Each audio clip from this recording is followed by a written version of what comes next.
Hi all. Navodaya Vidyalaya Samiti NVS non teaching staff రిక్రూట్మెంట్‌కి notification release చేశారు. ఇందులో 1377 పోస్ట్స్ అయితే ఫిల్ చేయనున్నారు. సో, టోటల్ 14 డిఫరెంట్ పోస్ట్స్ అయితే ఉన్నాయి. ఏ పోస్ట్‌కి ఎన్ని వేకెన్సీస్ ఉన్నాయన్నది టెలిగ్రామ్ గ్రూప్‌లో షేర్ చేస్తాను.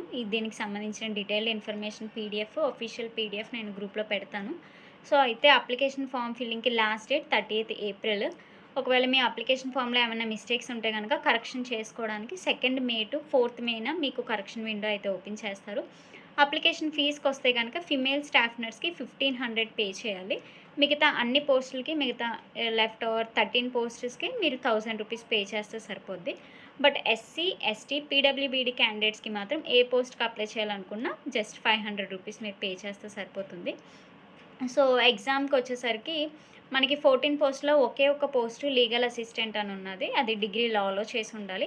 ఆ పోస్ట్‌కి మాత్రం రిటన్ ఎగ్జామ్ అండ్ ఇంటర్వ్యూ ఉంటుంది. మిగతా అన్ని పోస్ట్స్‌కి జస్ట్ రిటన్ ఎగ్జామ్ ఉంటుంది. ఒక్కొక్క పోస్ట్‌కి ఒక్కొక్క ఎగ్జామ్ ప్యాటర్న్ అనేది ఉన్నది. సో, ఒక్కొక్కటి డీటెయిల్డ్‌గా మనం వెళ్ళాలంటే కష్టము. సో, మీరు ఏ పోస్ట్‌కి సంబంధించి ఇన్ఫర్మేషన్ కావాలి అనుకుంటున్నారో, ఆ పోస్ట్‌కి సంబంధించి మీరు కామెంట్ సెక్షన్‌లో గనక మెసేజ్ చేస్తే దాన్ని బట్టి నేను డీటెయిల్డ్ వీడియో అయితే చేస్తాను. అండ్ దీంట్లో ఇంకొకటి ఇంపార్టెంట్ థింగ్ ఏంటంటే క్యాస్ట్ సర్టిఫికేట్స్‌కి సంబంధించి. క్యాస్ట్ సర్టిఫికేట్ మనకి ఇది ఎన్‌వీఎస్ అనేది సెంట్రల్ గవర్నమెంట్‌ది కాబట్టి మీరు ఎస్సీకి బిలాంగ్ అయిన రిజర్వ్డ్ క్యాండిడేట్ అయినా కూడా మీకు క్యాస్ట్ సర్టిఫికేట్ అనేది సెంట్రల్ గవర్నమెంట్ ఫార్మాట్‌లోనే ఉండాలి.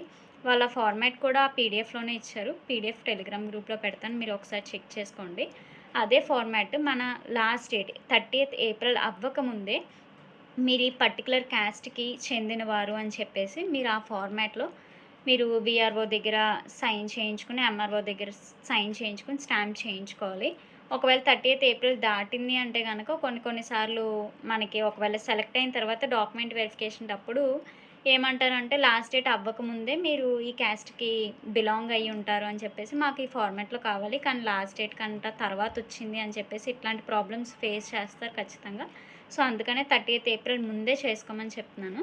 అయితే మీకు ఓన్లీ క్యాస్ట్ అనే కాదు. ఎస్సీ, ఎస్టీ, పీడబ్ల్యూబీడీ ఒకవేళ మీరు ఫిజికల్లీ హ్యాండిక్యాప్డ్ సర్టిఫికేట్ క్లెయిమ్ చేస్తే అది కూడా సెంట్రల్ గవర్నమెంట్ ఫార్మాట్‌లో ఉండాలి.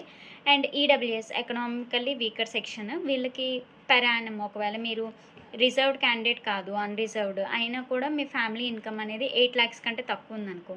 సో, నేను ఎకనామికల్లీ వీకర్ సెక్షన్‌గా ఉన్నాను అని చెప్పేసి ఆ సర్టిఫికేట్ మీరు పెట్టుకుని దానికి కూడా సెంట్రల్ గవర్నమెంట్ ఫార్మాట్‌లోనే ఉండాలి. అండ్ ఓబీసీకొచ్చేసరికి సెంట్రల్ గవర్నమెంట్‌లో ఒక 2 విషయాలొస్తాయి. Creamy and non creamy layer.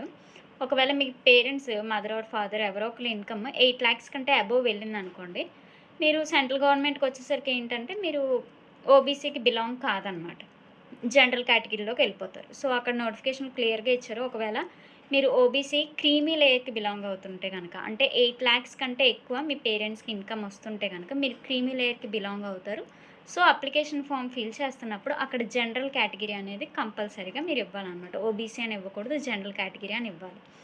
So, ఓబీసీలో మీరు నాన్ క్రీమీ లేయర్ అంటే 8 లాక్స్ కంటే మా పేరెంట్స్ ఇన్‌కమ్ తక్కువే. 8 లాక్స్ కంటే మా ఫ్యామిలీ యాన్యువల్ ఇన్‌కమ్ 8 లాక్స్ కంటే తక్కువ అని క్లెయిమ్ చేస్తున్నోళ్ళు నాన్ క్రీమీ లేయర్ ఫార్మాట్‌లో మనము సర్టిఫికేట్ అనేది ప్రిపేర్ చేసుకొని ఉంచుకోవాలనమాట. సో, ఇదేనండి. ఏదైనా పోస్ట్ కోసం డీటెయిల్ ఇన్ఫర్మేషన్ కావాలంటే కామెంట్ సెక్షన్‌లో మెసేజ్ చేయండి. అండ్ టెలిగ్రామ్ గ్రూప్ జాయిన్ అవ్వడానికి మన ఛానల్‌లో యాక్చువల్లీ ఇంకా లింక్స్ యాక్టివేట్ అవ్వట్లేదు. సో, మీరు టెలిగ్రామ్ ఓపెన్ చేసి సెర్చ్ బార్‌లో @teachers04 అని టైప్ చేస్తే గనక నా ఛానల్ వస్తుంది. మీరు అందులో జాయిన్ అవ్వచ్చు. అక్కడి నుంచి మీకు అన్ని పీడిఎఫ్స్ అవైలబుల్‌గా ఉంటాయి. Thank you.